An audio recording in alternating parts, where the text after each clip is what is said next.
When frozen rivers stopped the world in 1845, your life narrowed in one night. You went to sleep with moving water nearby. You woke to silence pressed hard against every wall. Boats stood trapped. Letters stopped mid-journey. Food waited on the wrong side of ice. Work vanished without warning. You count hours instead of plans. You listen for cracks and hear none. The river decides your pace and your hunger. This boring history for sleep feels close because you share the waiting. You feel the cold settle into routine. You feel how stillness shapes thought. Nothing dramatic arrives. No rescue rushes in. Only long winter hours and a frozen river holding the world still while you breathe and wait. This winter story follows a real ferryman family living beside a European trade river during 1845.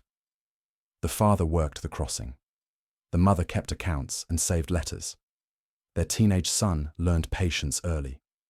Ice sealed the river and cut them off from income, news, and supplies. Each day brought careful counting. Each night stretched quiet and long. You sit with them near a low fire and follow how frozen rivers shaped ordinary lives through routine, restraint, and steady endurance. Welcome. I am glad you are here. Let me know where you are listening from and what time it is for you.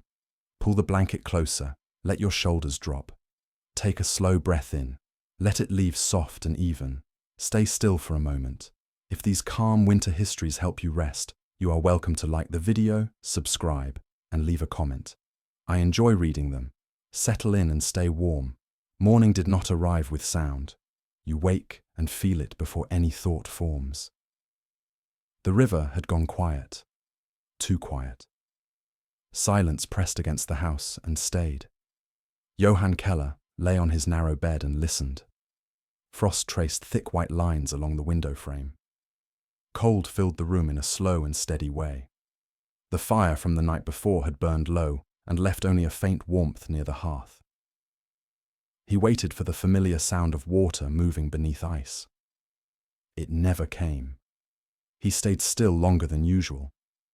Habit told him when to rise, yet the habit belonged to another season, another rhythm. This morning felt paused, as if time waited for instruction and received none. Johann sat up and pulled the blanket around his shoulders. The cloth felt stiff from cold. He lowered his feet to the floor and paused. Cold climbed through the wood and into his legs. He breathed slow until the sharp edge softened enough to stand. You stand with him inside the small riverside house built by his father many years earlier. The ceiling feels low. The walls feel close. Winter had pressed itself into every corner during the night and refused to loosen its hold. Grey light crept through the window at last. Outside lay snow and stillness. The river remained hidden beneath white and silence. No mist rose. No dark water showed through. Anna Keller sat at the table already awake. A candle burned low beside her. The ledger lay open in front of her. She did not write. She looked at the empty lines. No crossings recorded. No fares counted. Each blank space marked another lost day. She ran her finger down the page once, slow and careful, then closed the book. She set it aside without sound and folded her hands in her lap. Her breath stayed even. Calm held, yet effort lived beneath it. Matthias Keller stood near the door, pulling on his coat. Habit guided his hands more than hope. He checked the latch. He checked the rope coiled by the wall. He touched the ferry bell hanging unused near the door. The bell did not ring. He opened the door and stepped outside. Cold rushed in and filled the room. Johann followed a moment later, pulling his coat tight and lowering his head against the air. The riverbank felt hard and uneven beneath snow. Ice hid below the surface. Johann moved slow and wide. Weight spread careful. He followed his father to the edge where the ferry usually waited with patient movement. They stood and looked. Ice stretched from shore to shore. Thick, pale, unbroken. Snow covered its surface smooth and clean. Boats stood frozen where they last tied, angled and stiff. Ropes lay locked in place. The ferry rested silent like a tool left behind when no longer needed. Matthias crouched and pressed his bare hand to the ice. Cold bit at his skin at once. He did not pull away. "Too thick," he said. Johann nodded. No disappointment followed, only confirmation of what his body already knew. Across the river, smoke rose from chimneys. Life moved on the far bank out of reach. A wagon stood near the edge with barrels still loaded. The driver paced and stopped. He kicked at snow and waited. Johann lifted his hand in greeting. The man raised his arm once and let it fall. The distance felt larger than the river ever had. They returned inside. Cold followed them and settled again in corners and seams. Anna poured warm water into 3 cups. Steam rose and faded. They drank without rush. No one spoke of crossing or work or dates. The day began with waiting. Anna checked supplies. Flour measured, salt weighed, wood counted. Each item mattered. Each number stayed smaller than she wished. She adjusted portions in her mind without speaking. Johann moved through the room without purpose. He cleaned tools already clean. He untied ropes stiff with frost and worked it loose with patient hands. He coiled it again and set it aside. The motion steadied him. Outside, the world stayed quiet. By mid-morning, Johann stepped outside again. Movement helped him think. He walked along the river path toward the village. Snow muffled sound. Houses stood closed. Smoke rose thin from chimneys. Winter kept people close and voices low. The path followed the curve of the river. Johann watched the ice as he walked. In some places it rose higher near the bank, pressed there by earlier movement. In others it lay flat and dull, untouched for days. He listened for sound beneath it and heard nothing. At the crossroads, a notice hung on a board. Johann leaned close and read, "Crossing suspended until thaw. River unsafe." The words looked final even without flourish. A man joined him and sighed. His beard held frost. His boots looked worn. "River took my week," the man said. Johann nodded. "Took ours too," he answered. They parted without more words. Shared loss required no explanation. Johann continued walking until his legs burned and breath deepened. He turned back toward home with hands numb and shoulders tight. Snow began again, fine and steady. It filled his footprints behind him. Inside, warmth greeted him faint and welcome. Anna stood near the table kneading dough, careful and firm. "We baked today," she said. Johann split wood into small pieces and fed the fire with care. Heat built steady. The room warmed enough to soften hands and thought. The bread was baked slowly and filled the house with a simple smell. Comfort lived there for a moment. Johann stood near the fire and let warmth reach his fingers. The smell carried memory, other winters, others wait. Outside, clouds thickened. Light dimmed early. Snow continued without pause. The river vanished behind white. A knock came at the door near dusk. Matthias opened it. A trader stood outside, stamping his feet. Snow clung to his coat and beard. "Any chance?" he asked. Matthias shook his head. "Ice holds," he said. The man sighed and nodded. "I will wait upriver," he said. He turned and left without anger. Only fatigue shaped his shoulders. Evening arrived early, candles lit. Shadows filled the room and lengthened along the walls. Anna cut the fresh bread and set it on the table. Steam rose and faded. They ate without hurry. Portions stayed small.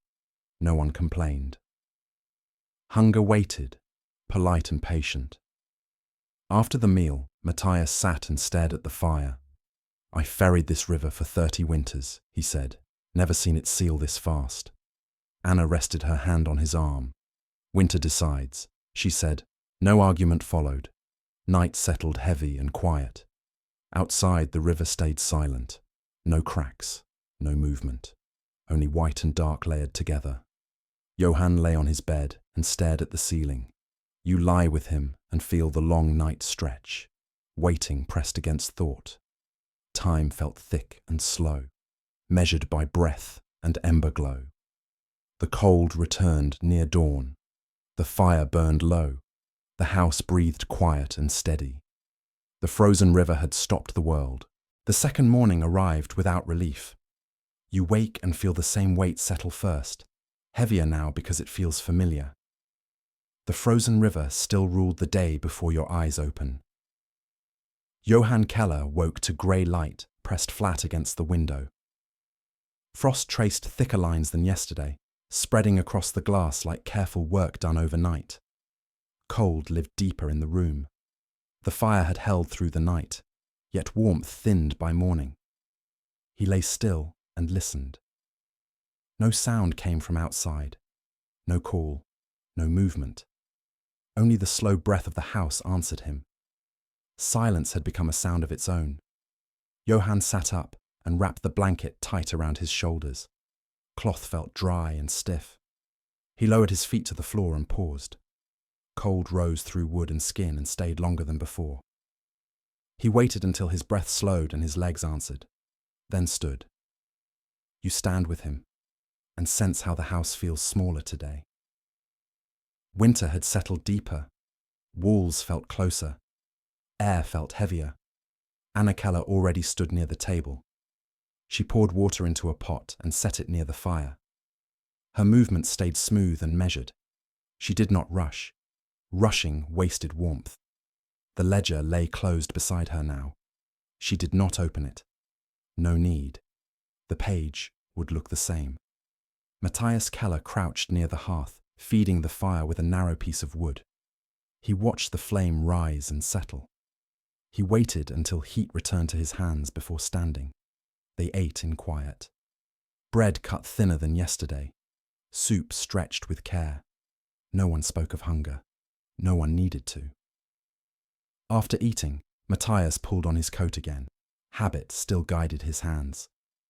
We look again, he said. Johann followed without question. Outside, cold struck sharp and clean. Breath rose white and steady. Snow creaked underfoot. Ice hid beneath powder near the bank and waited for careless weight. They walked the edge of the river slow and wide. Matthias tested the surface with his pole. Each strike returned the same dull answer. Solid, unmoving. Johann crouched and brushed snow aside with his glove. Ice shone pale and thick beneath.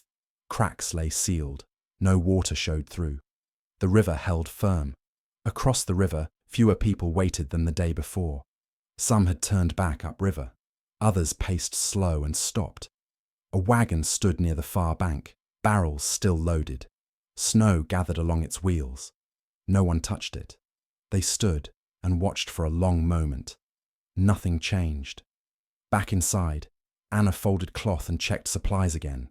Flour measured, salt weighed, wood counted. Each number mattered. She adjusted plans without speaking. Johann moved without direction. He cleaned tools already clean. He worked rope stiff with frost loose again. He coiled it and hung it back in place. Familiar motions steadied his hands. Mid-morning passed slow. No knocks came. No voices reached the door. The world stayed distant. Johann stepped outside again. Movement helped his body stay warm. He walked along the river path toward the village. Snow muffled sound. Houses stood closed. Smoke rose thin from chimneys. Winter pressed people inward. At the pump near the crossroads, a small line had formed. Ice coated the handle thick. A man struck it with a stone until it loosened. Water flowed slow and dark. Johann waited his turn. He filled his bucket halfway. Full weight risked slipping. Half meant control. The walk home felt longer. His arms burned. His fingers numbed. He paused often and leaned against fences until feeling returned. Inside, warmth greeted him faint and welcome. Anna poured water into the pot and set it near the fire. Steam rose and faded. By midday, clouds thickened. Light dimmed early again. Cold deepened without warning. A knock came at the door. Johann opened it. A woman stood outside, wrapped in layers, her face pale and tight. She held a folded letter in her hand. Any crossing? She asked. Johann shook his head. Ice holds, he said. She closed her eyes and nodded. Her shoulders dropped. She turned and left without another word. The letter stayed folded. The afternoon passed in quiet labor.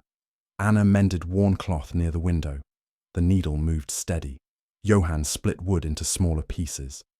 Matthias sat near the fire and watched the flame rise and fall. Outside, snow began again, fine and steady. The river vanished behind white. Near dusk, two traders arrived together. Their boots looked heavy with days of travel. Their faces showed fatigue without anger. Any chance? One asked. Matthias shook his head. Ice holds, he said. They nodded. One looked toward the river and back again. We wait by the road, he said. They left without complaint. Evening arrived early. Candles lit. Shadows filled corners. Anna set bread and soup on the table. Portions stayed small. No one commented. After eating, Matthias spoke. I ferried this river 30 winters, he said. Never felt it hold this hard this early. Anna rested her hand on his arm. It will move again, she said. No date followed, no promise. Only belief shaped by memory. Night settled thick and quiet. Outside, the river stayed silent. No cracks, no movement. Snow filled tracks and softened edges. Johann lay on his bed and stared at the ceiling. You lie with him and feel the waiting press close. Thoughts slow. Time stretches. Sleep comes and leaves again. The cold returned near dawn. The fire burned low. The house breathed steadily. The frozen river still ruled the world. The third morning came with a deeper cold and longer quiet.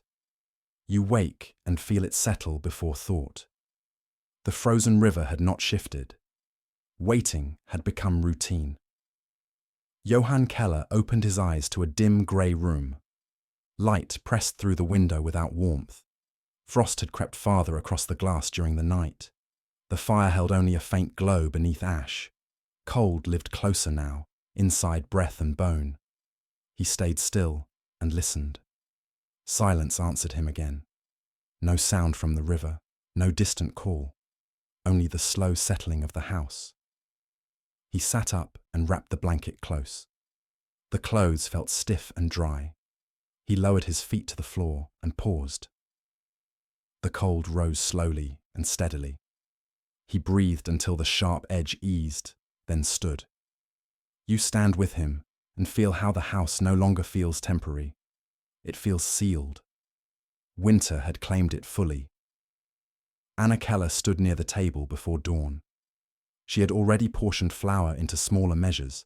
She moved one sack aside and tied it closed. Her face stayed calm. Her hands stayed steady. Matthias Keller crouched at the hearth. He stirred ash and fed the fire with care. Flame answered low and patient. Heat returned in a narrow reach. They ate in silence. Bread cut thin. The soup stretched again. No one rushed. No one complained. After eating, Matthias reached for his coat. We look again, he said. Johann followed, though neither expected change. Outside, cold struck clean and sharp. Snow lay deeper from the night before. Boots sank and creaked. Ice hid beneath powder along the bank. Matthias tested the surface with his pole. Each strike answered dull and final, solid, unmoved. Johann knelt and brushed snow aside. Ice shone pale and thick beneath. Cracks stayed sealed. No sound answered from below. Across the river, only two figures waited now. Others had turned away. A cart still stood near the far bank, half buried in snow. The horse was gone. They returned inside without words. Mid-morning passed slowly. Anna opened her small box of letters again. She read one aloud in a low voice. News from upriver. Days old, maybe weeks. Words arrived late and stopped here. Johann listened and felt the distance stretch. The river no longer marked space. It marked separation. He stepped outside again and walked toward the village. Movement kept cold from settling too deep. Snow muffled sound. Houses stood closed. Smoke rose thin and steady. At the notice board, another paper had been added. Aid delayed. Roads are unsafe. Johann stood longer than needed. He folded the words into memory and turned back. Inside, Anna baked again. The smell filled the room soft and steady. Comfort lived there briefly. A knock came in the afternoon. An older man stood outside, shoulders bent from cold. "Any crossing?" he asked. Johann shook his head. "Ice holds," he said. The man nodded once and left. Evening arrived early again. Candles lit, shadows lengthened. They ate in quiet. After the meal, Matthias spoke. "The river teaches patience," he said. Night settled heavy and still. Snow fell again. The river stayed silent. Johann lay down and stared into darkness. You lie with him and feel time slow, waiting pressed close and steady. The frozen river had not moved. The fourth morning arrived with no clear edge between night and day. You wake and sense the difference only because the dark feels thinner. The frozen river still ruled, yet the body had learned how to wake inside waiting. Johann Keller opened his eyes before light reached the window. Cold rested steady in the room, no longer sharp, only present. The fire had burned low through the night and left a circle of warmth near the hearth. Frost traced thick white lines across the glass, meeting and crossing in patterns made by hours of still air. He stayed still and listened. Silence answered him again. No sound from the river, no distant voice, no crack beneath ice. The house breathed slow around him, wood settling in the cold. Johann sat up and pulled the blanket closer. The cloth felt dry and stiff. He lowered his feet to the floor and paused. Cold rose through the boards and held his skin longer than before. He waited until breath slowed and balance returned, then stood. You stand with him inside the small riverside house.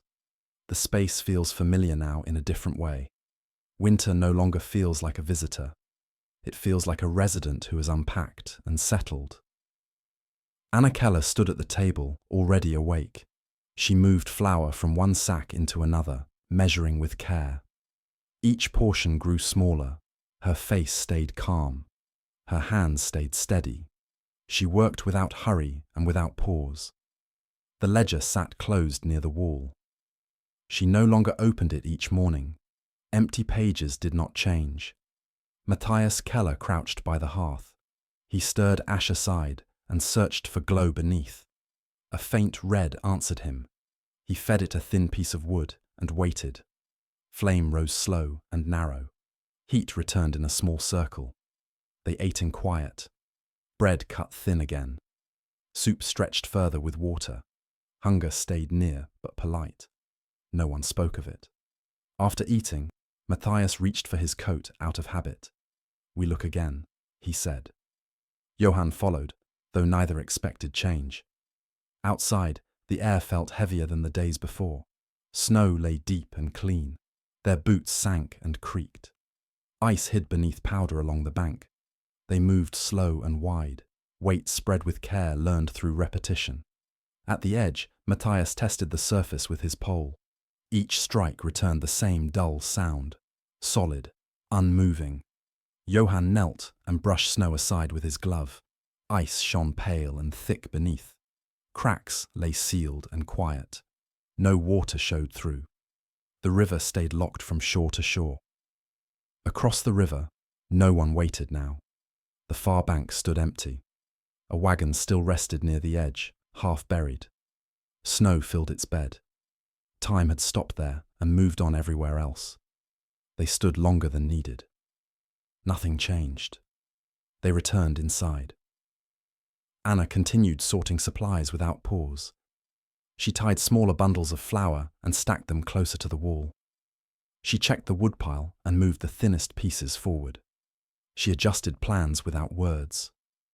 Johann moved through the room and found himself restless. He cleaned tools again. He worked rope stiff with frost until it bent easier in his hands. He coiled it and hung it back in place. Familiar motion steadied his breath. Mid-morning passed slow. No knocks came. No voices reached the door. The house held quiet and cold. Johann stepped outside again. Movement kept warmth in his body. He walked along the river path toward the village. Snow muffled sound. Houses stood closed. Smoke rose thin and straight from chimneys. Winter kept people inside and speech short. The path curved with the river. Johann watched the ice as he walked. In some places it rose higher near the bank, pressed there by earlier movement. In others, it lay flat and dull, untouched for days. He listened for sound beneath it and heard nothing. At the crossroads, the notice board held new papers layered over old ones. Corners curled from damp and cold. Johann leaned close and read. River remains closed. Aid delayed again. Roads unsafe after night freeze. The words offered no relief and no surprise. A woman stood nearby holding a basket with little inside. Her face looked tired. No crossing yet, she said. Johann shook his head. Ice holds, he answered. She nodded and turned away without complaint. Johann walked farther than before, letting his legs burn and breath deepen. Snow began again, fine and steady, filling his tracks behind him. The world erased his path as quickly as he made it. When he returned home, warmth greeted him faint and welcome. Anna had begun baking again. Dough rested near the fire. The smell filled the room soft and steady. Comfort lived there for a short while. The afternoon passed in quiet labour. Anna mended worn cloth by the window. Matthias sharpened tools without need. Johann split wood into smaller pieces and stacked them tight. Each task filled time without promise. A knock came late in the afternoon. Johann opened the door. An older man stood outside wrapped in layers. His beard held ice. His eyes looked tired. Any crossing today? He asked. Johann shook his head. Ice holds, he said. The man nodded once and left without another word. Evening arrived early again. Candles lit. Shadows stretched long across the walls. Anna set bread and soup on the table. Portions stayed small. No one commented. After the meal, Matthias spoke while staring at the fire. The river taught me patience as a boy. He said, I did not think it would test it like this. Anna rested her hand on his arm. It always moves again. She said. No promise followed, only belief shaped by long years. Night settled heavy and still. Snow fell again. The river stayed silent. Johann lay on his bed and stared into darkness. You lie with him and feel the waiting press close and steady. Thoughts slow. Time thickens. Sleep comes in pieces and leaves again. Cold crept back near dawn. Fire burned low. The house breathed slow.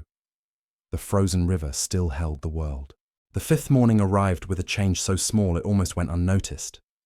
You wake and feel it not as warmth or sound, but as a shift in pressure. The frozen river still ruled, yet the air felt different. Heavier with moisture.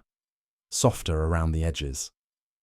Johann Keller opened his eyes before dawn, as he had each morning since the river sealed. The room lay dim and quiet. Frost still traced the window, though the lines looked less sharp, more blurred than before. Cold rested in the space, yet it no longer cut. It lingered. He stayed still and listened. Silence answered him again, yet it felt altered, not empty, waiting. He sat up and pulled the blanket close.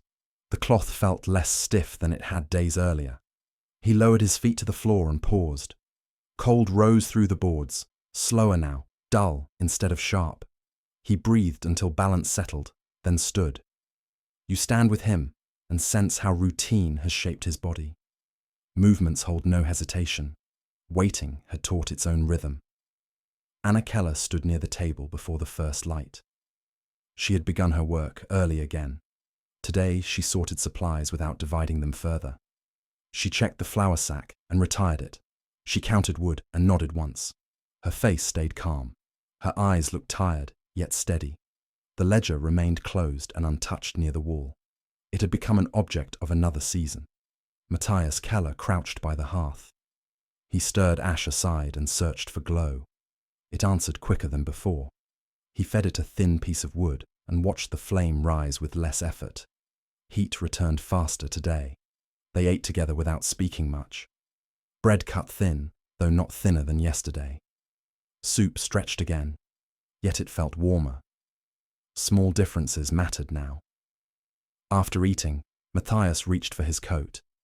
Habit still guided him, yet his movement slowed. "We look again," he said. Johann followed, though expectation stayed low. Outside, the air felt damp against the face. Snow lay thick yet heavy, not powdery. Boots sank deeper with each step. Ice hid beneath, yet the surface felt less brittle. They reached the riverbank and stood at the edge. Matthias tested the ice with his pole. The sound returned dull as before, though softer, less final. Johann knelt and brushed snow aside. Ice shone pale beneath, still thick, still sealed, yet water showed faint shadows below, not movement, presence. Across the river, the far bank looked closer today. Shapes felt clearer. A chimney smoked again where none had the day before. They stood longer than usual. Matthias pressed his palm to the ice and lifted it sooner than before. "Not yet," he said. Johann nodded. They returned inside. Anna noticed their faces at once. She did not ask questions. She set water to warm and placed bread closer to the fire. Mid-morning passed with small tasks. Johann repaired a crack in the doorframe where cold had crept through. He stuffed cloth into gaps and sealed them tight. Anna swept ash from the hearth. Matthias cleaned tools and set them in order. Outside, snow began to change. It fell thicker, wetter. The sound softened further. The river vanished behind grey-white air. Johann stepped outside again before noon. Movement felt easier today. He walked along the river path toward the village. Snow-muffled sound deeper now. Houses stood closed, yet smoke rose stronger from chimneys. At the notice board, no new papers had been added. Old ones hung damp and curling. Johann read them again without learning anything new. A man stood nearby with his collar loose. "Feels different today," the man said. Johann nodded. "Feels heavier," he answered. The man looked toward the river. "Ice listens before it moves," he said. They parted without more words. Johann continued walking farther than before. Snow soaked his boots. Cold pressed dull and deep. He felt tired sooner today. He turned back. Inside the house, warmth greeted him faster than usual. Anna had placed more wood on the fire. Steam rose from a pot. The smell felt grounding. The afternoon passed slower than the morning. Anna baked again, though smaller loaves this time. Matthias rested more than before, sitting near the fire with his hands open. Johann split wood and stacked it inside where it stayed dry. A knock came mid-afternoon. Johann opened the door. A woman stood outside holding a wrapped bundle. Her face looked worn. "No crossing," she said before he spoke. Johann shook his head. "Ice holds," he answered. She nodded and held out the bundle. "For the fire," she said. Johann accepted it and thanked her. She left without another word. Evening arrived under heavy sky. Light faded early. Snow fell thick and wet. Candles lit. Shadows moved slow across the walls. They ate together. Portions stayed small. Silence stayed gentle. After the meal, Matthias spoke. "When thaw comes, it comes loud," he said. Anna nodded. "It warns first," she said. Night settled damp and quiet. Outside, the river made no sound, yet the silence felt strained, as if held tight. Johann lay on his bed and stared upward. You lie with him and sense the same thing. Waiting had changed shape, not ending, shifting. Cold crept back near dawn, yet softer than before. Fire burned low. The house breathed slow. The frozen river still held the world. The sixth morning arrived without clear borders. You wake and feel neither night nor day take full shape. The frozen river still held, yet the air carried weight and moisture. Winter had not left. It had shifted its stance. Johann Keller woke later than usual. His body rested deeper now, shaped by long days of sameness. The room looked dim and grey. Frost still marked the window, though the edges had softened overnight. The fire had burned low yet steady. Warmth lingered closer to the floor. He stayed still and listened. Silence answered him again, though it no longer felt empty. It felt full and held. He sat up and pulled the blanket close. The cloth felt heavy with use. He lowered his feet to the floor and paused. Cold rose slow through the boards. It no longer shocked. It pressed and waited. He breathed and stood. You stand with him and sense how the house feels different now. It no longer feels sealed. It feels held together by routine and care. Anna Keller stood near the hearth, warming her hands. She had not begun sorting supplies yet. She watched the fire and waited. Her face looked tired, yet calm. She nodded once when Johann entered the room. Matthias Keller sat on a low stool near the door. He held the ferry bell in his hands, turning it slow. He did not ring it. He rubbed its surface with cloth and set it back on its hook. They ate together in quiet. Bread cut thin, but steady. Soup warmed enough to send steam into the air. Hunger stayed present, yet patience held stronger. After eating, Matthias pulled on his coat. "We look again," he said. Johann followed without question. Outside, air felt damp against the skin. Snow lay thick and heavy. Boots sank deeper with each step. The surface felt softer than days before. Sound carried less distance. They reached the riverbank and stood. The river looked unchanged at first glance. Ice stretched from shore to shore. Pale. Firm. Snow covered its surface uneven and heavy. Matthias tested the ice with his pole. The sound returned dull, though less sharp than before. Johann knelt and brushed snow aside. Ice shone beneath, marked with faint lines and darker shadows. Water rested below, unseen yet close. Matthias pressed his palm to the ice and lifted it sooner than usual. "Still holds," he said. Johann nodded. Across the river, movement returned in small signs. Smoke rose from 2 chimneys. A man crossed the far bank carrying wood. Life had not waited. They stood longer than needed. Nothing moved beneath their feet. They returned inside. Anna poured water and set it near the fire. She placed bread closer to heat. She spoke without looking up. "Feels heavier today," she said. Matthias nodded. "It listens," he answered. The morning passed in small repairs. Johann sealed another crack near the doorframe. He stuffed cloth into gaps and pressed it tight. Anna swept ash and cleaned the hearthstones. Matthias stacked wood closer to the fire. Outside, snow changed again. It fell wet and slow. Sound softened. The river vanished behind grey-white air. Johann stepped outside before noon. Movement kept warmth in his limbs. He walked along the river path toward the village. Snow soaked his boots. Cold pressed dull and deep. He moved slower than usual. At the notice board, old papers hung damp and curling. No new ones appeared. Johann read them again out of habit. A man stood nearby, older than Johann, shoulders bent. "Feels close," the man said. Johann nodded. "Feels held," he answered. They looked toward the river without speaking further. Johann walked farther than he had the day before. His legs tired sooner. He turned back and welcomed the warmth inside the house. Anna had begun baking again. Smaller loaves rested near the fire. The smell filled the room, slow and steady. Comfort stayed brief yet real. The afternoon passed slower than morning. Matthias rested more than before, sitting near the fire with his hands open. Johann split wood and stacked it inside where it stayed dry. Anna mended cloth without hurry. A knock came mid-afternoon. Johann opened the door. A young man stood outside holding a sack. Snow clung to his boots. His face looked strained. "No crossing yet," he said. Johann shook his head. "Ice holds," he answered. The young man nodded and held out the sack. From upriver, he said, for those waiting. Johann accepted it and thanked him. Inside, Anna opened it and found grain and dried roots, enough for days. Relief passed quiet between them. Evening arrived under low cloud. Light faded early. Snow fell steady and wet. Candles lit. Shadows moved slow across the walls. They ate together in silence.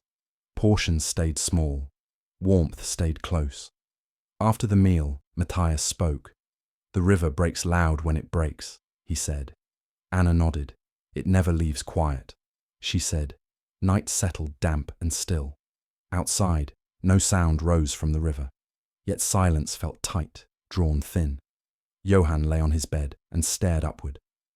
You lie with him and feel the same thing. Waiting no longer felt flat. It felt curved, drawn toward change. Cold crept back near dawn, softer than before. Fire burned low. The house breathed slow. The frozen river still held the world.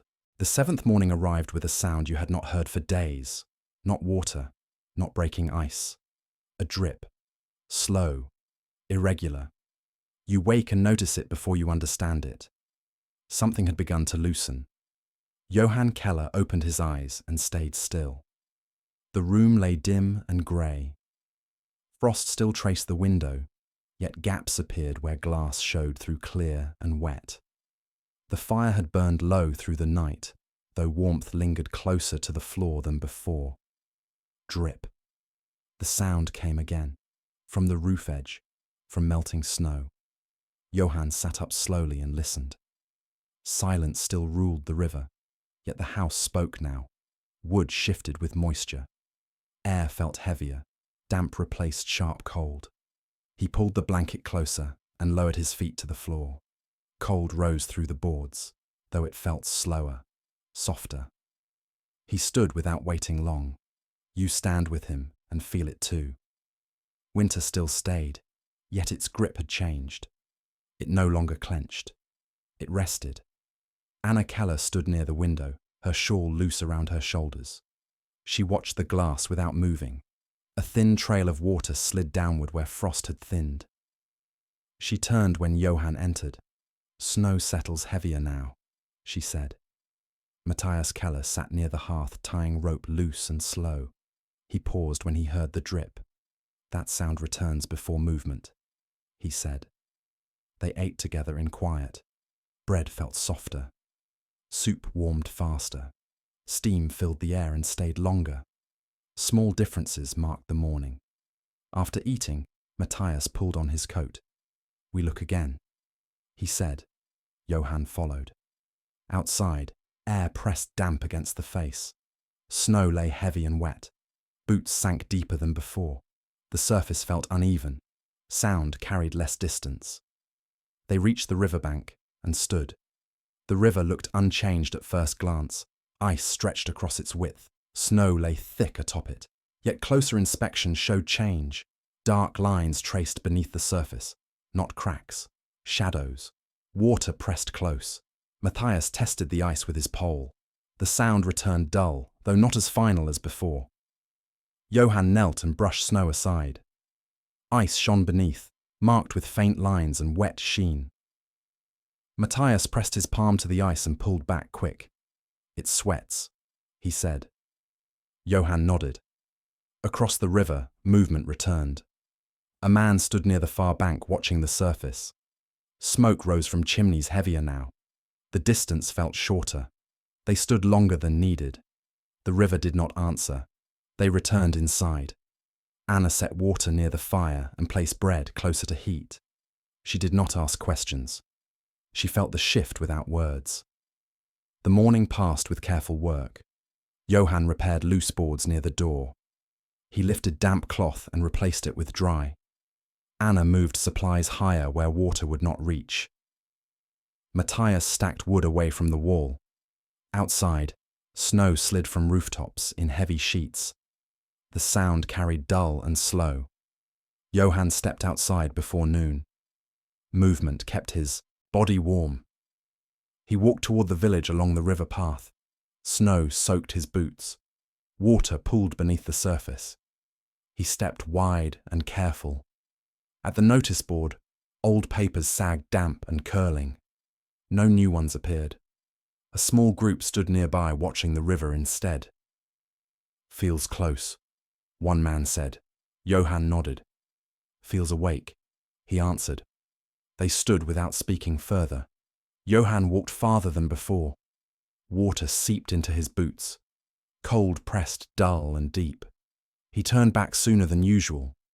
Inside the house, warmth greeted him quick. Anna had hung damp cloth near the fire. Steam rose faint and steady. The smell felt grounding. The afternoon passed with slower movement. Anna baked one small loaf instead of two. Matthias rested near the fire longer. Johann split wood and stacked it high and dry. A knock came mid-afternoon. Johann opened the door. A trader stood outside, his coat dark with wet snow. Still closed. He asked. Johann nodded. "Ice holds," he said. The man sighed and wiped his face. "River always warns first," he said. He left without complaint. Evening arrived under low cloud. Light faded slow and dull. Snow turned to wet flakes. Candles lit. Shadows moved soft across the walls. They ate together in silence. Portions stayed small. Warmth stayed close. After the meal, Matthias spoke. "The river remembers its shape," he said. "It returns to it." Anna nodded. "It always does," she said. Night settled damp and quiet. Outside, drip sounds multiplied. Snow slid. Wood creaked. The river stayed silent, though not still. Johann lay on his bed and stared upward. You lie with him and feel the same thing. Waiting had tightened into expectation, not hope, readiness. Cold crept back near dawn, though softer than before. Fire burned low. The house breathed slow and damp. The frozen river still held the world, but not as tightly. The 8th morning arrived with sound, not loud, not sudden. A low crack carried through the air and faded. You wake and feel your body pause before thought forms. Something had shifted during the night. Johann Keller opened his eyes and did not move at once. The room lay dim and damp. Frost still clung to parts of the window, though wide, clear patches showed through now. Water traced slow paths down the glass. The fire had burned low, yet warmth lingered longer than before. Another sound followed. Dull, deep, far away. Johann sat up slowly and listened. The house no longer felt sealed. Wood creaked with moisture. Air felt heavier. Dampness replaced sharp cold. Winter had not gone. It had loosened its grip. He lowered his feet to the floor. Cold rose through the boards, though it felt uneven now, softer in places. He stood without waiting long. You stand with him and feel the same change. The body adjusts before the mind names it. Waiting had entered a new phase. Anna Keller stood near the table, her shawl loose. She watched water drip from the edge of the window frame into a small bowl she had placed beneath. Her face stayed calm. Her eyes stayed alert. "It spoke last night," she said. Johann nodded. Matthias Keller stood near the door holding his coat, though he had not put it on yet. He listened with his head slightly tilted, as if toward the river. "It answers slow," he said. They ate together without rush. Bread felt softer. Soup warmed faster. Steam filled the room and stayed. The air smelled damp and alive. After eating, Matthias pulled on his coat. "We look," he said.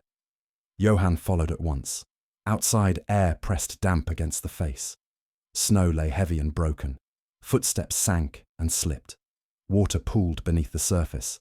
Sound carried farther now. They reached the riverbank and stopped. The river looked different. Ice still stretched from shore to shore, yet it no longer looked flat. Plates sat uneven. Lines ran across the surface like seams. Dark water showed beneath thin patches. Matthias tested the ice with his pole. The sound returned hollow in places, solid in others. Johann knelt and brushed snow aside. Ice shone wet beneath, water pressed close below, visible and restless. A deep crack sounded upriver, not breaking, speaking. Matthias stepped back. "It works now," he said. Across the river, people had gathered again. More than the day before. Men stood spaced apart. Some held poles. Others watched with arms folded tight. Smoke rose thick from chimneys on both banks. The distance felt shorter again. They stood and watched. The river did not open. It moved beneath. They returned inside. Anna had already begun lifting supplies higher. She moved sacks and baskets away from the floor. She placed wood on a raised plank. She worked without instruction. The morning passed with careful preparation. Johann secured loose boards near the door. He checked the roof edge and cleared sliding snow. Water fell in sheets and splashed near the wall. Outside, the village stirred. More voices carried. Footsteps returned to paths long quiet. Johann stepped outside again before noon. He walked toward the village with care. Snow gave way to slush. Cold pressed uneven and dull. At the notice board, people stood talking low. "Ice spoke last night," one man said. Johann nodded. "It listens first," he answered. Another crack sounded from upriver. Louder, shorter. People fell quiet and waited. Johann walked farther than before. Water soaked his boots. He felt tired sooner. He turned back. Inside, warmth greeted him quick. Anna had lit the fire stronger. Steam rose from cloth hung near the hearth. Damp filled the room. The afternoon passed slow and tense. No one rested fully. Matthias checked the river twice more. Each time he returned thoughtful. Near mid-afternoon, a sound rolled across the water. Long, deep, final. Johann ran to the door. Anna followed. Matthias already stood outside. They reached the bank together. A section of ice near the center sagged and dipped. Water rose and slid across its surface. Plates shifted. A sharp crack split the air. Ice broke apart in slow motion and pressed against itself. The river did not rush. It pushed. Chunks lifted and rolled. Water surged between them. Sound filled the valley, not violent, steady, inevitable. People watched without speaking. Some stepped back. Others leaned forward. The river moved. By evening, water flowed in a narrow channel. Ice crowded the banks. The ferry still rested useless, yet the river had claimed its shape again. They returned inside soaked and silent. Anna set dry cloth by the fire. She poured warm water without speaking. Relief moved quiet through the room. That night, sound returned. Water moved. Ice shifted. The river spoke through darkness. Johann lay on his bed and listened.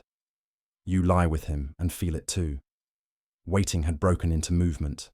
Cold returned near dawn, yet the sound of water stayed. The world had begun again. The 9th morning arrived with motion you did not need to search for. You wake and hear it at once.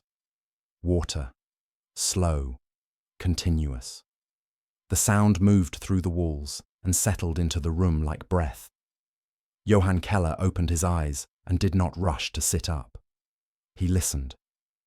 The river spoke without pause now. Not loud, not violent, alive. The sound held shape and rhythm. It did not fade. The room felt damp and cool. Frost clung only to the corners of the window. Most of the glass stood clear and wet. Thin lines of water slid downward and gathered at the sill. The fire had burned low through the night, yet warmth lingered longer than it had in weeks. Johann sat up and pulled the blanket aside. The cloth felt heavy with use and air. He lowered his feet to the floor and paused. Cold rose through the boards in patches now, uneven, softer in places where warmth had reached often. He stood without waiting long. You stand with him and feel the same thing. The body adjusts to motion faster than thought. Waiting had loosened its grip. Anna Keller stood near the hearth, already awake. She held a cup of warm water in both hands and watched steam rise. Her shawl rested loose around her shoulders. Her face looked tired. Calm lived there too. It speaks steady now, she said. Johann nodded. Matthias Keller stood near the door with his coat on. He held the ferry bell again. He did not ring it. He simply held it and listened. They ate together without silence feeling heavy. Bread tasted fuller. Soup warmed faster and stayed warm longer. Steam filled the air and did not vanish at once. Small changes felt large. After eating, Matthias nodded toward the door. "We look," he said. Johann followed at once. Outside, air felt damp and moving. Snow lay broken and heavy along the ground. Water pooled in shallow places. Boots slipped and sank. Sound carried farther now. They reached the riverbank and stopped. The river had opened more during the night. A dark channel cut through the ice from upriver down past the ferry point. Large plates crowded the edges. Some leaned and pressed against one another. Others rested half submerged.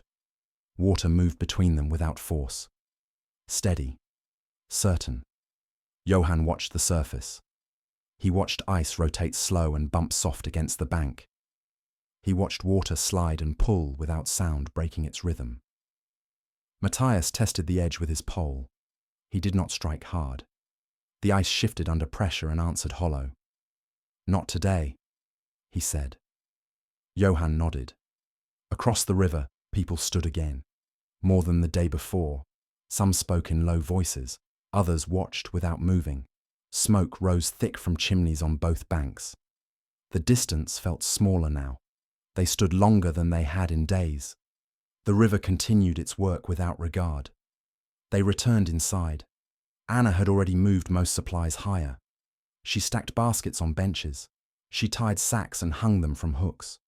She worked with purpose shaped by habit. The morning passed in careful tasks. Johann repaired a loose step near the door. He cleared slush away from the threshold. He propped boards where water pooled. Matthias sorted tools and set aside those meant for the ferry. Outside, the village stirred. Voices carried. Footsteps returned to paths once empty. Wagons creaked again in the distance, though they stayed back from the river. Johann stepped outside before noon. He walked toward the village with care. Slush soaked his boots. Cold pressed uneven and dull. He moved slower than before and accepted it. At the notice board, people gathered in small groups. No new papers appeared. None were needed. All eyes turned toward the river. Ice broke through the night. A man said. Johann nodded. "It moves patient," he answered. Another deep sound rolled across the water. Ice shifted upriver and pressed forward. People fell quiet and listened. Johann walked farther than he had in days. He watched the river from different points. Each showed the same truth. Motion had returned. Order would follow. He turned back when cold settled into his legs. Inside, warmth greeted him quick. Anna had fed the fire stronger. Damp cloth hung near the hearth. Steam rose and filled the room. The smell felt grounding. The afternoon passed with tension eased, but not gone. Matthias checked the river twice more. Each time he returned thoughtful. Near mid-afternoon, a loud crack split the air. Sharper than before. Plates shifted fast. Water surged between them. Ice pressed against the bank and rode up before sliding back. People shouted once and fell silent again. The river widened its channel.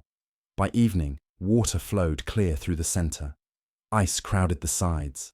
The ferry remained still and useless, yet its time approached. They returned inside, soaked and quiet. Anna poured warm water for washing. She set dry cloth near the fire. Relief moved through the room without words. That night, sound ruled. Water moved without pause. Ice scraped and knocked soft against itself. The river filled the darkness with motion. Johann lay on his bed and listened. You lie with him and feel it too. Waiting had broken into movement. Not release, progress. Sleep came deeper than it had in weeks. Morning arrived again without silence. The 10th dawn broke grey and wet. Johann woke to water still moving. The sound felt normal now. Expected. He rose and dressed without hesitation. His body knew what came next. Outside, the river had widened further. Ice broke into smaller plates. Some drifted past the ferry point and moved on. Water claimed more space. Matthias watched with narrowed eyes. Soon, he said. Not yet, but soon. They waited again, though waiting felt different now. Purpose returned. Direction followed. Johann helped clear debris near the bank. He dragged broken boards away. He pulled rope free where ice had trapped it. His hands moved with familiar memory. Anna prepared food without stretching it thinner.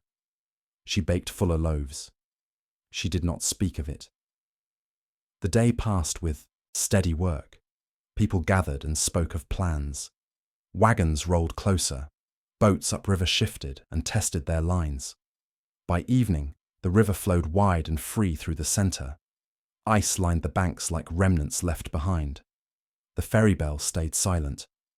Not tonight, Matthias said. Tomorrow, or the next. Night settled with sound instead of silence. The river moved without pause. Ice continued to break and slide. Johann lay down and listened. You lie with him and feel the same calm arrive. Not relief, balance. The frozen river had stopped the world. Now it gave it back. The 10th morning arrived without hesitation. You wake and know at once where you are in time. Water moved. Ice shifted. The river spoke with confidence now, no longer testing its voice. Johann Keller opened his eyes and listened. The sound filled the room through walls and floor. It did not pause. It did not thin. It flowed steady and low, like breath that no longer needed attention. The window stood mostly clear. Only faint frost clung to the corners. Water traced slow paths downward and gathered at the sill. The fire had burned low, yet steady through the night. Warmth stayed close, held by habit and care.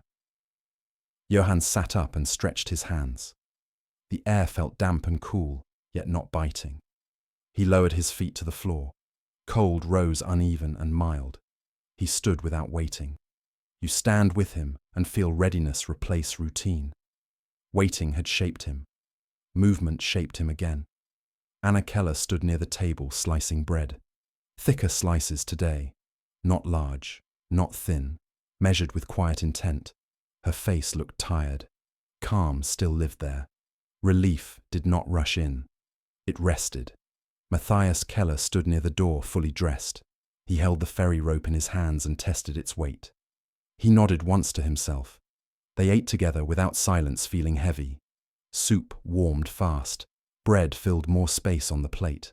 Steam rose and stayed. The house felt awake. After eating, Matthias opened the door. We go slow, he said. Johann followed him outside. The air felt alive. Damp wind moved along the riverbank. Snow lay broken and patchy. Slush pooled near low ground. Sound carried far. They reached the riverbank and stopped.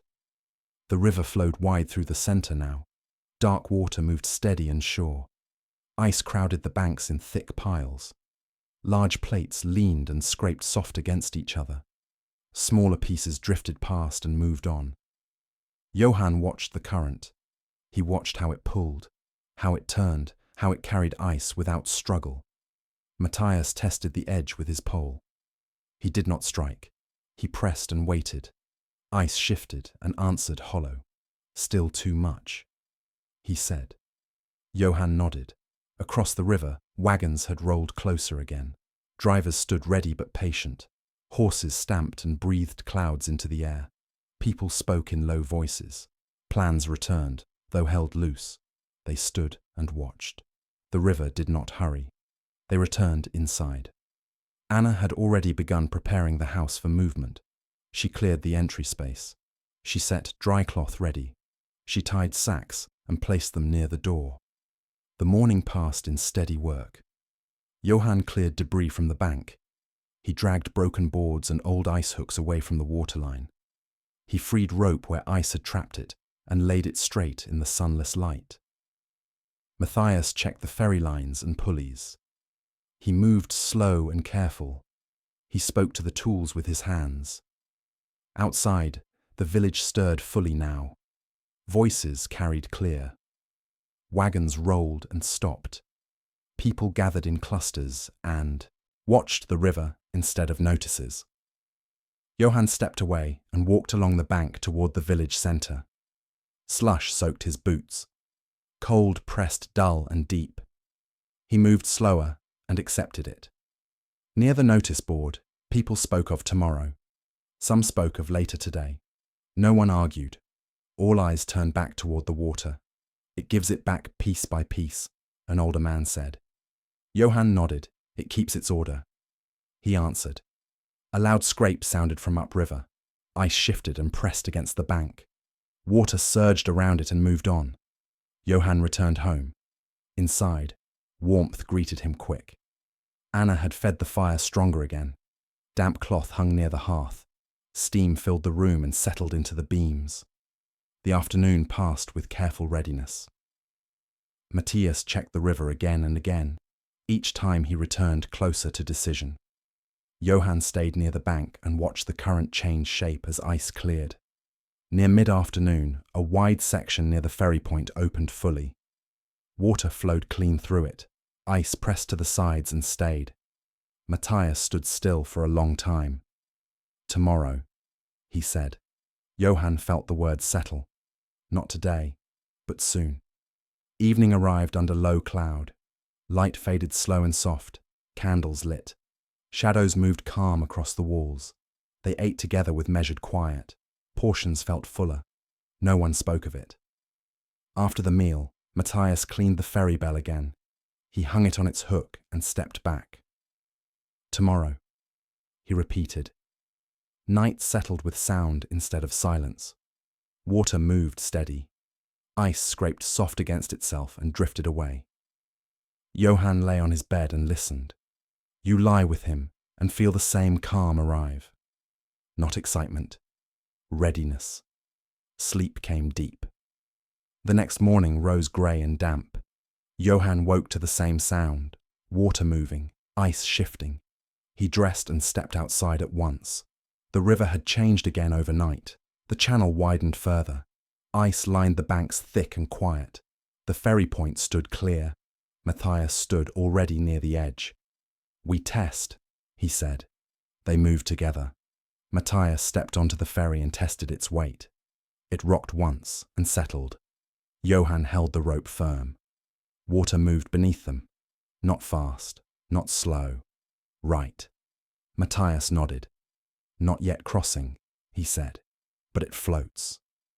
Johann felt the truth settle deeper than words. The ferry lived again. They secured it and stepped back. People watched from both banks without speaking.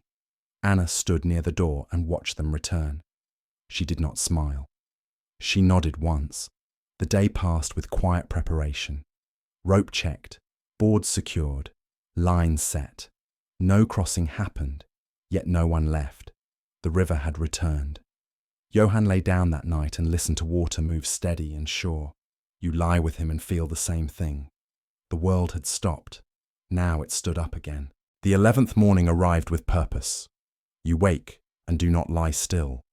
The sound of water feels steady and sure. The river no longer tests. It works. Johann Keller rose before light reached the window. Damp air filled the room. The glass stood clear now, streaked only with thin trails of water. Frost had retreated to memory. The fire still held warmth from the night. It did not struggle anymore. He dressed without pause. His hands moved with certainty shaped by weeks of waiting. He stepped into his boots and felt how the floor no longer shocked his feet. Cold stayed, though it had lost its edge. You stand with him and sense direction. Waiting had thinned.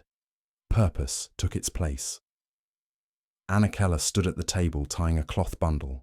Inside lay bread, dried roots, and a small piece of cheese, saved for this moment. Her movements stayed calm. Her face looked tired yet settled. Matthias Keller stood near the door, already dressed. He held the ferry bell in one hand and the rope in the other. He did not ring the bell yet. He listened first. They ate together without speaking much. Food felt fuller. Warmth reached farther through the room. Steam rose and stayed. After eating, Matthias opened the door. Today we prepare fully, he said.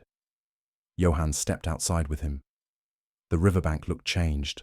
Ice lined the edges in thick piles, pressed together and still. The center flowed open and wide. Dark water moved steady and clean. Broken plates drifted past without force and continued downriver. People gathered early, more than before. Wagons stood closer now. Horses stamped and breathed clouds into the air. Voices carried in low tones. No one rushed. Johann walked to the ferry and checked each board with care. He pressed his weight and felt the surface answer firm and alive. He checked the rope and ran it through his hands. It moved free and smoothly. Matthias examined the pulleys and knots. He leaned close and listened to the sound of water beneath the hull. He nodded once. "The river holds its shape now," he said. Across the river, people gathered too. Some waved. Others watched without movement. Distance had shrunk back to measure instead of barrier. Anna arrived carrying the bundled food and dry cloth. She placed them inside the small shelter near the ferry and stepped back. The morning passed with steady work. Johann cleared remaining ice from the launch point. He pushed plates aside using poles and hooks. Each piece moved slow and heavy. Water slid around them and carried fragments away. Matthias tested the ferry again. He stepped aboard and shifted his weight. The ferry rocked once and settled. Johann held the rope tight and felt the pull of current. It felt firm and balanced. Still no crossing. Matthias said, "Soon." Johann answered. The village gathered closer. Traders spoke of goods waiting upriver. Families spoke of letters delayed for weeks.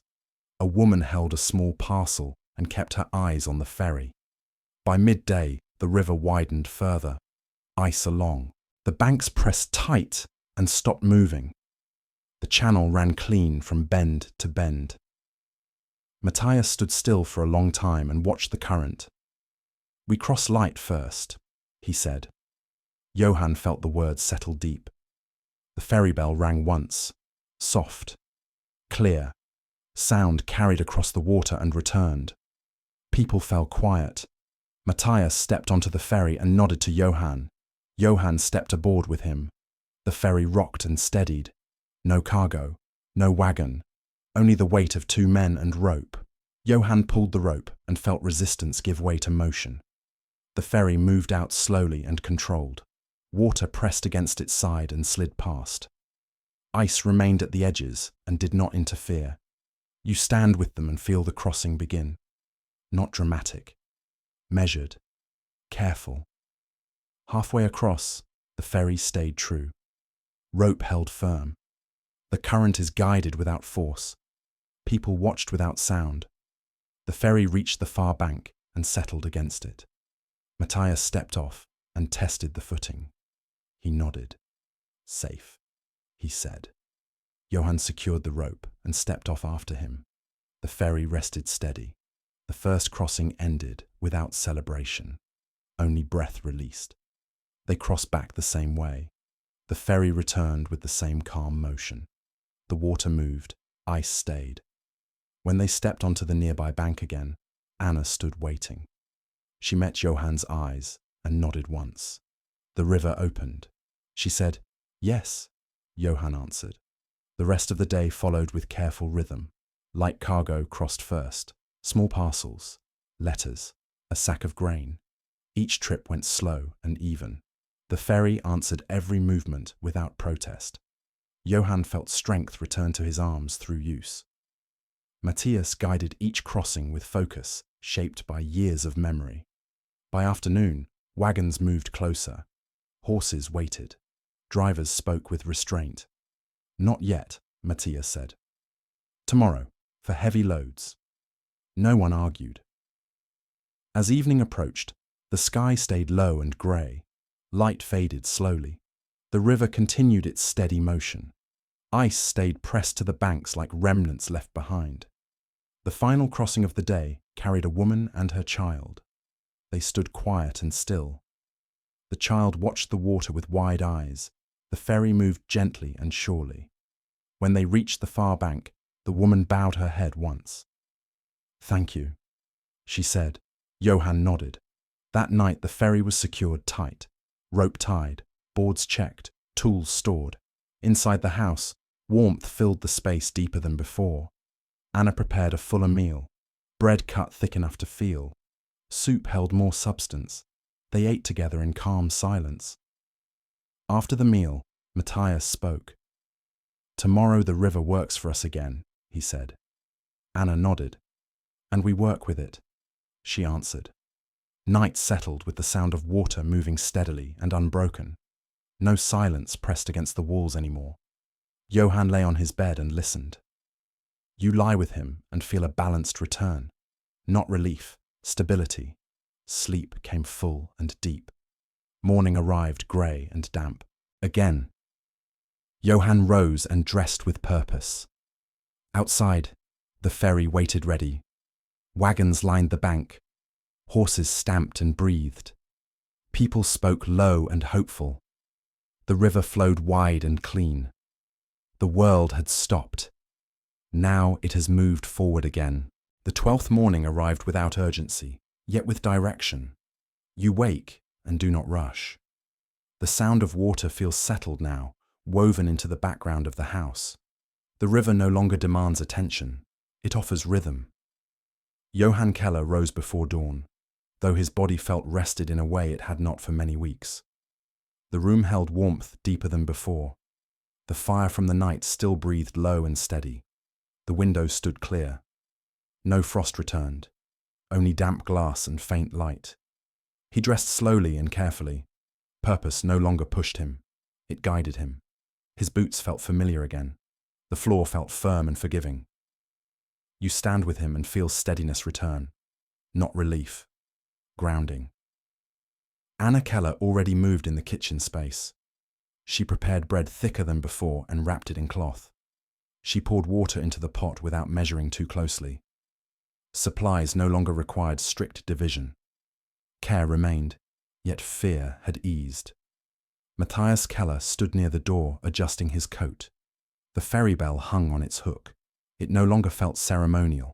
It felt useful again. They ate together with quiet comfort. Food filled the body instead of simply holding it. Steam rose and lingered. The house felt awake but unhurried. After eating, Matthias opened the door. "Heavy loads today," he said. Johann nodded and stepped outside with him. The riverbank looked alive again. Wagons lined the path in orderly rows. Horses stood patient, heads low, steam rising from their nostrils. People spoke in low, steady tones. No excitement rushed through the air, only focus. The river flowed wide and clear through the center. Ice remained packed along the edges, high and quiet, like walls set aside. Broken pieces drifted past now and then and moved on. Johann walked to the ferry and checked each board. He tested the rope and pulleys. He felt the weight of the platform beneath his feet and knew its balance. Matthias spoke with the drivers and chose the first wagon light enough to test. A farmer stepped forward with a cart of grain sacks stacked low and tight. "Slow," Matthias said. The farmer nodded. Johann took the rope and guided the ferry into position. The wagon rolled on, careful and steady. Wood creaked. The ferry dipped once and steadied. Anna stood nearby with other villagers. She watched without tension. Her hands rested open. Johann pulled the rope and felt resistance shift into motion. The ferry moved out slow and true. Water pressed against its side and slid past. The current guided without force. You stand with them and feel the crossing hold. Not dramatic, measured, assured. Halfway across, the ferry stayed level. The wagon did not shift. The grain sacks rested quiet. The river carried them without struggle. They reached the far bank without pause. The farmer drove the wagon off and turned back with a nod of thanks. The ferry rested steady. The crossing back felt easier. Confidence grew without sound. The rest of the morning followed with steady crossings. Wagons rolled on one by one. Goods moved across the river again. Grain, wood, cloth, tools. Each trip took time. No one rushed. Johann felt his arms grow warm with use. His breath settled into rhythm with the rope. Matthias guided each movement with calm precision, shaped by decades of memory. By midday, the river had carried more than goods. It carried voices again. Laughter did not rise, yet conversation returned. Plans formed quietly. Letters crossed the water and disappeared into waiting hands. A woman stepped onto the ferry holding a small bundle. She clutched it close and stood still through the crossing. When they reached the far bank, she bowed her head and whispered thanks before stepping away. Johann watched her go and felt weight lift without naming it. Anna returned home midday to prepare a fuller meal. She cooked without stretching or trimming portions thin. The smell carried farther through the house and lingered. They ate in turns, keeping the ferry moving. The day stayed grey and damp, yet cold no longer ruled it. By afternoon, ice along the banks shifted and settled further away from the ferry point. The channel widened enough to ease movement. The river had claimed its shape again. Matthias watched the water with narrowed eyes. "Tomorrow feels easier," he said. Johann nodded. The last crossing of the day carried a wagon stacked high with timber. The ferry dipped deeper than before and steadied. Water lapped against the sides and slid past. The river accepted the weight without complaint. When evening approached, Matthias raised his hand. "Enough," he said. The final wagon waited without protest. No one argued. The river had given much already. The ferry was secured tight, rope coiled, boards checked, tools stored. The bell rang once more, marking the end of the day. Inside the house, warmth filled every corner. Anna prepared a meal with care and generosity. Bread cut thick, soup rich with substance. They ate together with quiet satisfaction. After the meal, Matthias spoke. "The river reminds us who sets the pace," he said. Anna nodded. "And who listens, learns." She said, "Night settled without silence. Water moved steadily outside. Ice scraped faint along the banks and rested. Johann lay on his bed and listened. You lie with him and feel calm. Not excitement. Completion is approaching. Sleep came gentle and full. Morning returned grey and damp again. Johann rose with purpose. Outside, wagons lined the path anew. Horses waited. People spoke low and ready. The river flowed wide and sure. The world had stopped. It had returned piece by piece.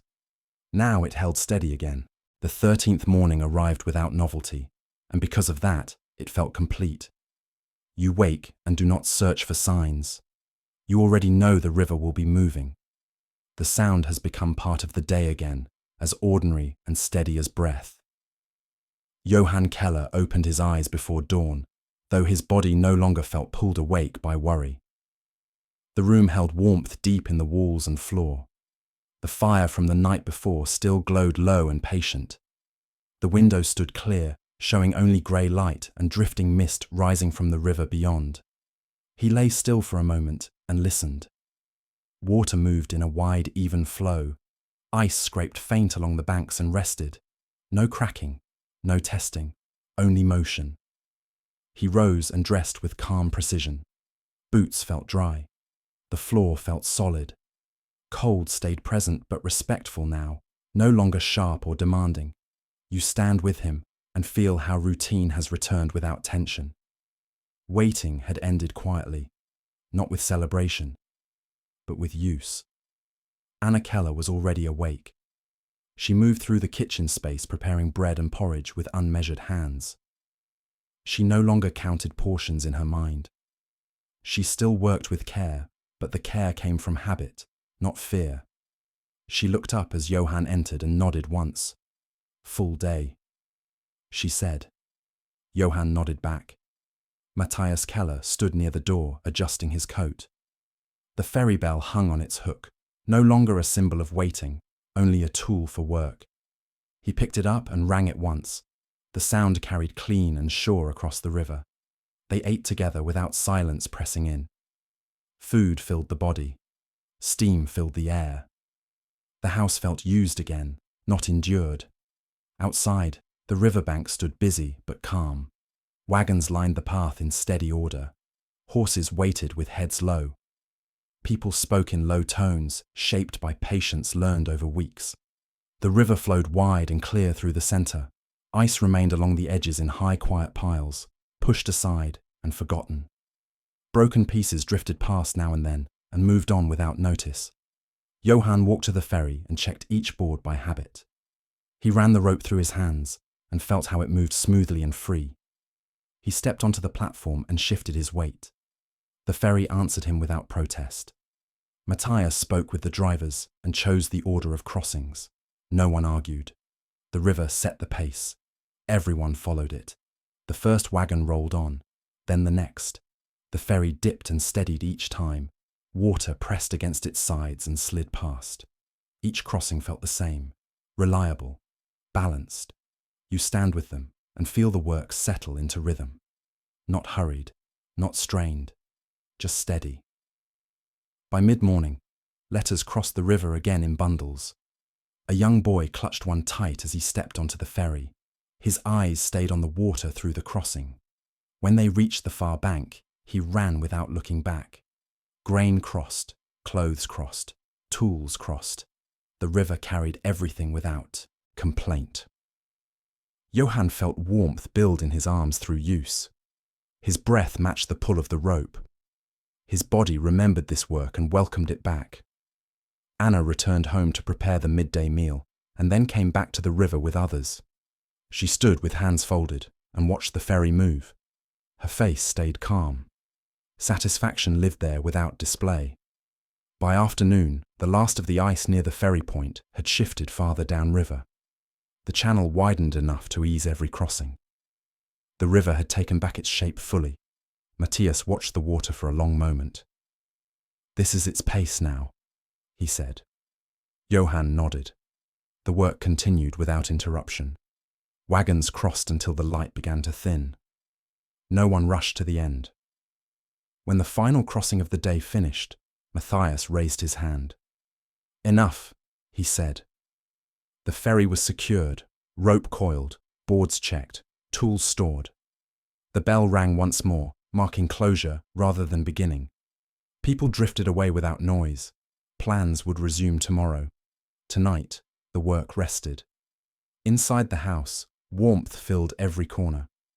Anna prepared a meal without restraint. Bread cut thick, soup rich and grounding. They ate together with quiet satisfaction. After the meal, Matthias spoke with a calm shaped by long years. "The river did what it always does," he said. Anna nodded. "And we waited until it was ready," she said. Johann listened and felt the truth settle. The weeks of stillness had not been wasted. They had shaped patience. They had shaped care. Night settled without silence pressing in. Water moved steadily outside. The sound no longer demanded attention. It allowed rest. Johann lay on his bed and listened one last time with awareness. You lie with him and feel the same calm arrive.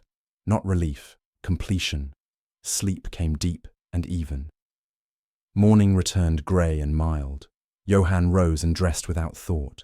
Outside, the ferry waited. Wagons lined the path. Horses stamped and breathed. Voices carried soft and sure. The river flowed wide and clean. The frozen river had stopped the world. Then it returned slowly, piece by piece, with care. Thank you for resting here with me tonight. I hope this quiet winter story helped your body slow and your thoughts ease. In the next video, we will stay in winter and follow a lone traveler crossing snowbound roads during a long-forgotten season. Before you go, check the description for a small free printable journal page made for nighttime thoughts. Nothing to rush, nothing to finish, just something gentle to keep. Stay warm, rest well.